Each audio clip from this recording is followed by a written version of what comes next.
बिस्मिल्लाहिर्रहमानिर्रहीम। अस्सलाम वालेकुम। मैं हूं chef Mohammad Khalid, chef Khalid kitchen में फ्रेंड्स में आपको वेलकम कहता हूं। आज हम बनाएंगे पिशावरी नमकीन कढ़ाई। चलें स्टार्ट करते हैं।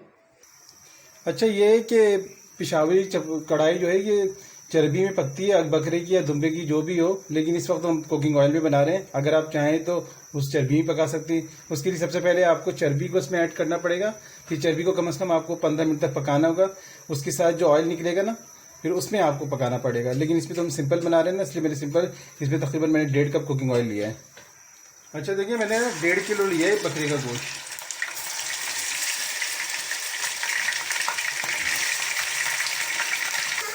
अच्छा देखिए, ये 1.5 किलो गोश्त है। इसे तकरीबन मैं इसको ना इसमें 10 मिनट तक इसमें अच्छी तरह फ्राई करूँगा।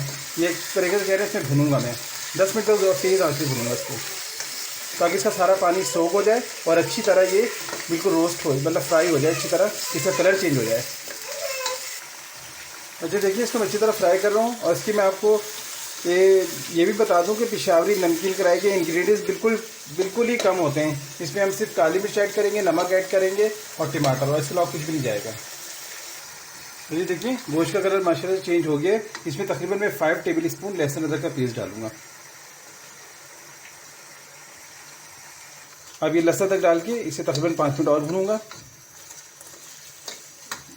देखिए, ये मैं नमक तो फिलहाल इसमें डाल रहा हूँ 1 टेबल स्पून, क्योंकि नमकीन कढ़ाई है। अगर ये आपकी टेस्ट पे रिक्वायर्ड है, आप जैसा पसंद करते हैं। अच्छा देखिए, इसमें मैं तकरीबन बिल्कुल आधा कप मैंने इसमें पानी भी ऐड किया, ताकि गोश्त अच्छी तरह गल जाए। अब इसमें मैं टमाटर भी रख दूंगा, ताकि वो अच्छी तरह गल जाए। और उसको किस तरह रखूँगा बताता हूँ मैं आपको। अच्छा देखिए, टमाटर को ना मैंने साबुत टमाटर थे, बस इसमें एक कट लगा के सेंटर में इसको वैसे ही रख देंगे। और इसकी 10-15 मिनट के बाद इसे खोलेंगे, इसकी स्किन आराम से रिमूव हो जाएगी। तकरीबन ये 1.5 किलो ही टमाटर है, 1.5 किलो गोश्त था। अच्छा, इसमें एक्स्ट्रा कोई भी पानी ऐड नहीं होगा। जो पानी है इसी में तमाम गोश्त अच्छी तरह पक जाएगा। ठीक है, अब मैं 15 मिनट तक इनको पकाऊंगा, फिर मैं आपसे मिलता हूँ, फिर बताता हूँ क्या करना है। अच्छा देखिए, अब माशाल्लाह से देखिए टमाटर गल गए। अब मैं इसकी तमाम स्किन को रिमूव करके इस तरह इजीली हो जाएगी। देखिए इस तरह ना इजी हो जाएगी। मैं तमाम रिमूव करके मैं आपको फिर बताता हूँ।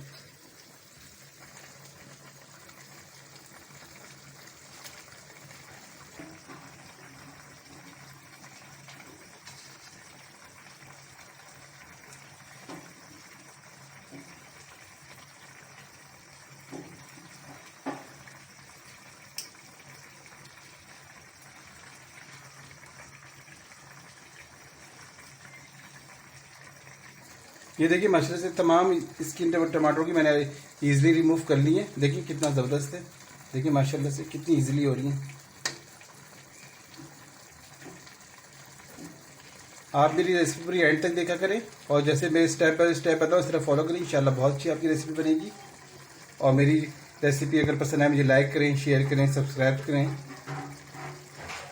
इसको मैं अच्छी तरह तमाम टमाटरों को अच्छा मैश कर लूँगा स्पून की मदद से, और उसको तेज़ आंच में पकाऊंगा मैं, क्योंकि टमाटरों का पानी भी रिलीज़ हुआ है।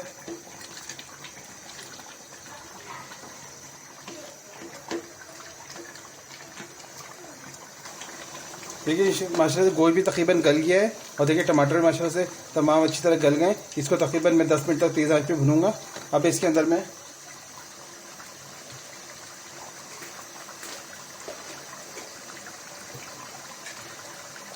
अच्छा देखिए, इसमें मैंने काली मिर्च तकरीबन 2 टीस्पून डाल रहा हूँ, क्योंकि इसमें मैंने स्पाइसेस को ऐड किए ही नहीं है, इसलिए 2 टीस्पून डाल रहा हूँ काली मिर्च।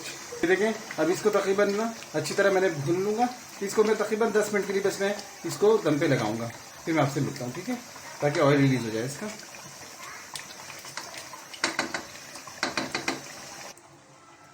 बिस्मिल्लाह, माशाल्लाह देखिए ज़बरदस्त ग्रेवी तैयार। देखिए ग्रेवी लग गई है इसमें, देखिए ज़बरदस्त। अब बिल्कुल मैं ये रेडी है। इसमें मैं थोड़ा सा भी ना इस स्टेज पे जाके थोड़ा सा मैं गरम मसाला इसमें डालूंगा। फिर थोड़ा सा तकरीबन ½ टीस्पून डालूंगा खुशबू के लिए।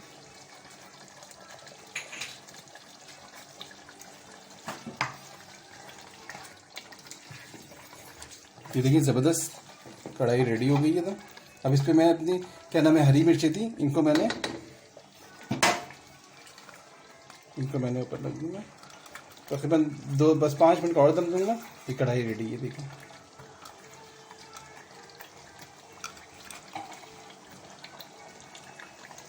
बस 5 मिनट का दम देता हूँ, फिर मैं आपको डिश आउट करके दिखाऊंगा। ठीक है,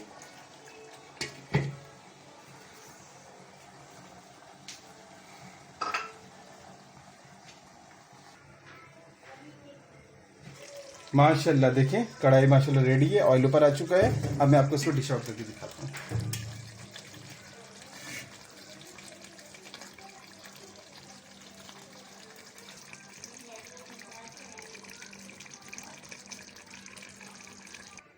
हाँ दोस्तों देखिए माशाल्लाह से पेशावरी नमकीन कढ़ाई रेडी है। कैसी लगी आपको आज की मेरी रेसिपी? पसंद आए मुझे लाइक करें, शेयर करें, सब्सक्राइब करें। मिलते हैं इंशाल्लाह नई रेसिपी के साथ। फी मानिल्लाह।